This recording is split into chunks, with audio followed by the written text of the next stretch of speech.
Well, hello there, folks. My name is Mark Miles, as you know, and I love helping trainers, presenters, workshop facilitators, and communicators really take their results to the next level if they are running workshops, right? Now, in today's video, it's going to be all about, essentially, how do we tell stories really well?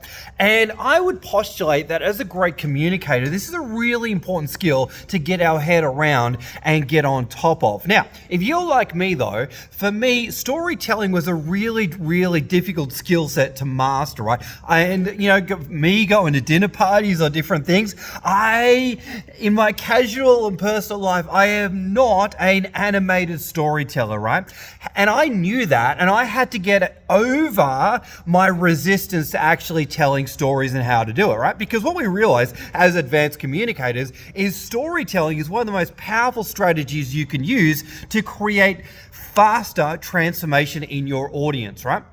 Now, the thing is though, if you're not a visual person or if you're not someone that loves telling stories, it's going to be a little bit harder for you to develop and expand that skill set, right? Which is fair enough.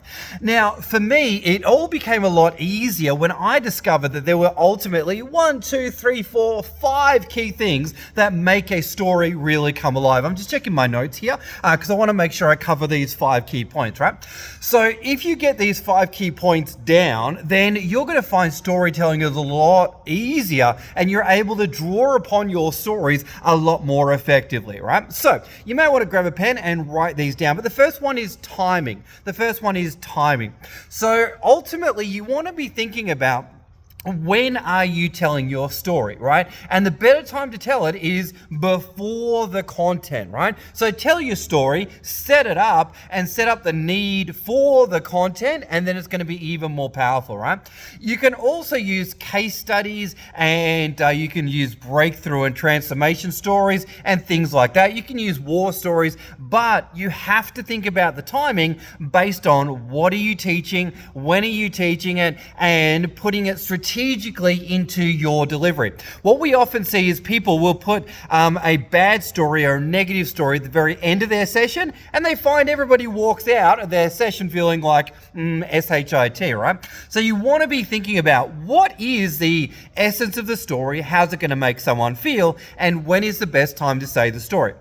Now that leads to point number 2, which is all about what's the point of the story? What are you actually trying to get across by telling that story? What is the underlying message that you're trying to get across? Don't just say, oh yeah, on the weekend I went to the beach. Well, no one cares. No one cares about your story unless there is an underlying message to the story that you're trying to get across, right? Is it that somebody had a breakthrough moment? You had a breakthrough moment. Somebody else that you know had a breakthrough moment. There was a discovery that they got, right? Or a story about someone implementing what you're about to teach and the breakthrough moment, right? You've got to think about what is the point of your story? What's the point of the story?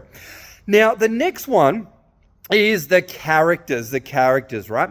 Now, the thing is, the more you can make your story visual, the more you can make it come alive, the more your audience will actually feel part of the story.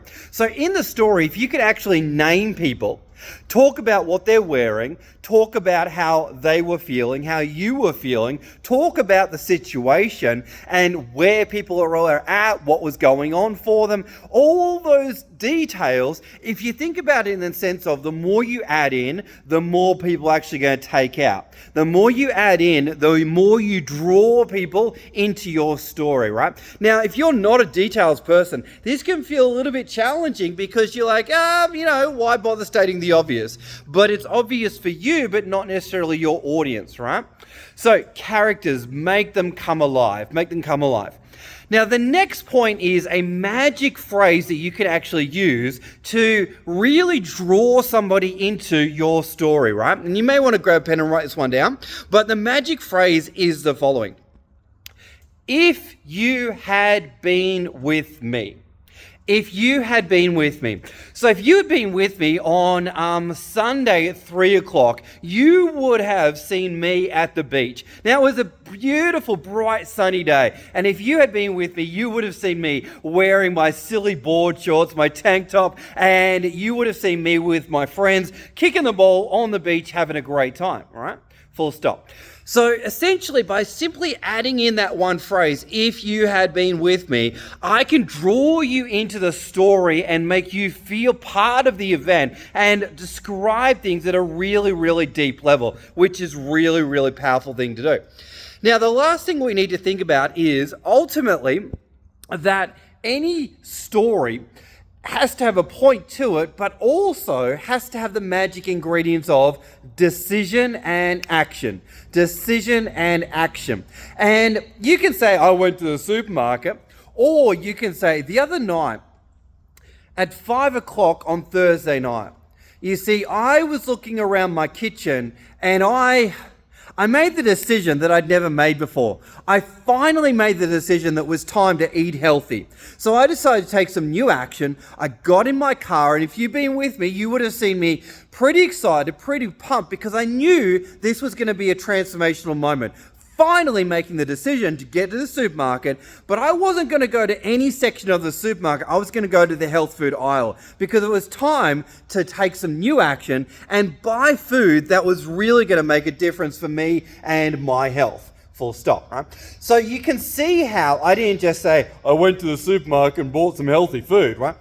So what we can do is we can really bring power to our stories by talking about decision and action. What's the new decision and what's the new action that you or somebody else or, a case study or something that you know about or that you're going to share about. Now, it could be a negative event. If somebody made the wrong decision and then some action happened or some consequences happened. But a great story always has decision, action, decision, action, decision, action. And that allows you to create some tension and then resolution in the story. Tension and then resolution in the story. So let me just finish off this video with a bit of a story so you guys can see how you can do this, right? So let's jump in.